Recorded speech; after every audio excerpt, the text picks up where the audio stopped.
भूखे आए कल कि उनको पेट भर जाएगा, मैं भी पा लूंगा, या हमारे गुरुजी आज ज्यादा सामग्री ले जा रहा हूं। गुरुदेव ने मन में सोचा, ये बात कोई और कहे तो अविश्वास किया जा सकता है, लेकिन भोंदू झूठ नहीं बोलता। भोंदू कभी झूठ नहीं बोलता, भोंदू की बात पर विश्वास करना ही पड़ेगा। गुरुदेव बोले, सुन सुन इधर बैठ। ठाकुर जी आए थे? बोले हाँ।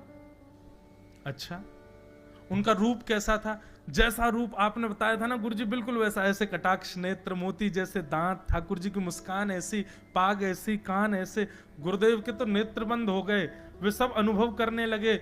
लेकिन गुरुदेव बोले, रूप कैसा भी बता दे, चरण यदि इसने बता दिए तो मैं मान जाऊंगा कि ठाकुर जी थे। अच्छा, तूने चरण देखे? बोले हाँ गुरुजी, मैंने चरण देखे। चरण कैसे थे? ठाकुर जी के चरण जब वो चल करके आगे बढ़ते हैं ना, तो चिन्ह बन जाते हैं।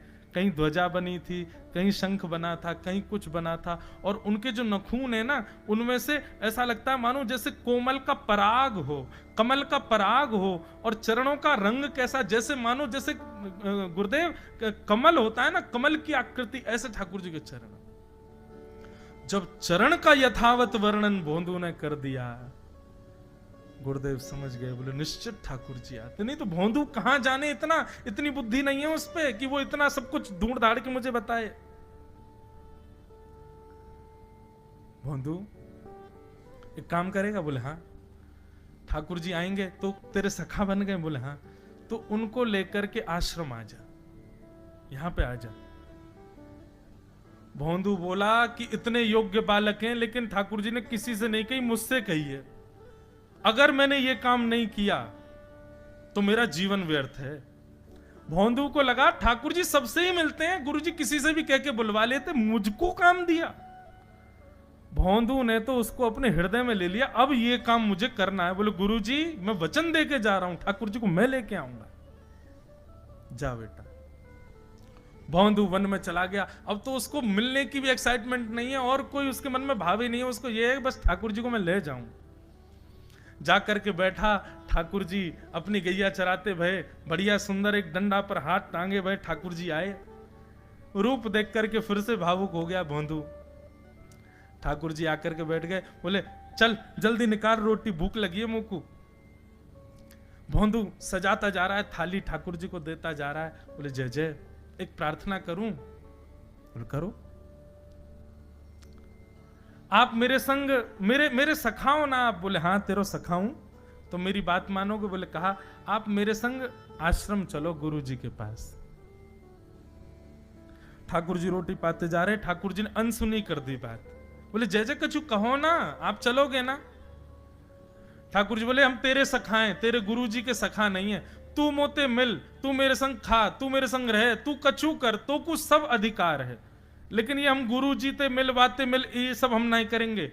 हम बस तेरे सखाएं तो ये जाने और कोई ये ना जाने। ए जय जय ऐसे मत कहो ना, वे नहीं बताते तो मैं तो आपको देख ही नहीं पाता, मैं तो आपको जानता ही ना हूं।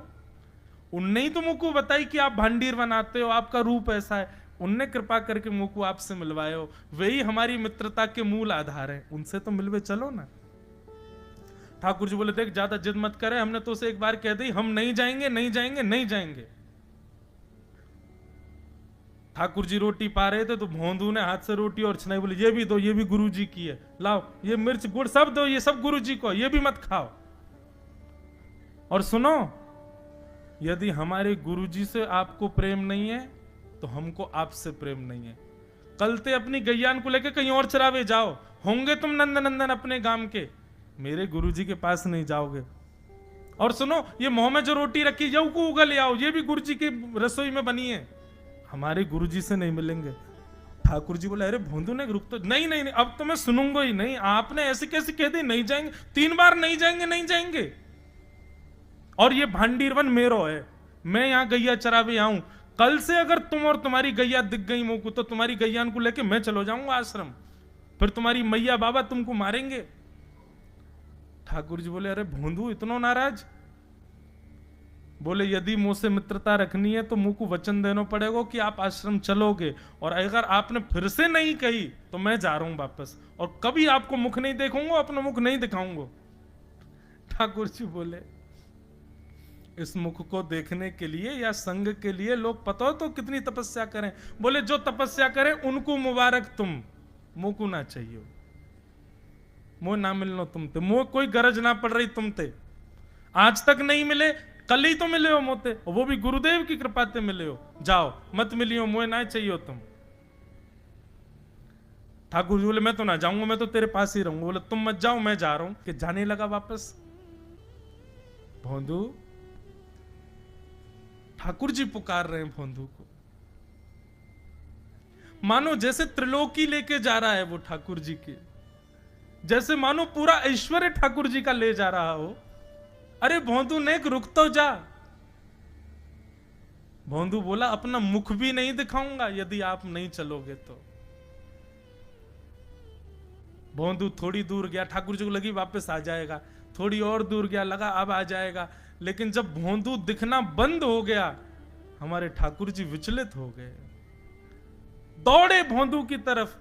ठाकुर जी दौड़ करके गए और जाकर के भोंदू के पित्ती पे चढ़ गए। बोले ले चल अपने गुरुदेव के पास, चलूंगा तू जहां कहेगो, लेकिन तो दूर नहीं जान दूंगा। और भोंदू ठाकुर जी को ऐसे ऊपर चढ़ा करके लेकर के आश्रम जा रहा है। गुरुदेव आकर के खड़े हो गए और मन में बस विचार कर रहे थे, हाथ पांव कांप रहे थे। बोले ठाकुर जी आएंगे कि नहीं। इतने में ही भोंदू आया और तभी देखा भोंदू के पिद्दी पर ठाकुर जी टंगे भय आ रहे हैं। आज गुरुदेव ने जाकर के पहले भोंदू को प्रणाम किया, बोले जय हो, धन्य है। इतनी तपस्या की, इतना भजन किया, घर परिवार त्याग दिया, वैराग्य त्याग सब हमारे जीवन में, तब भी ठाकुर जी नहीं मिले। लेकिन वारे भोंदू, तेरी सरलता, तेरी सहजता, तेरा ये निर्मल भाव कि ठाकुर जी तेरे अधीन होके यहां आश्रम तक चले आए।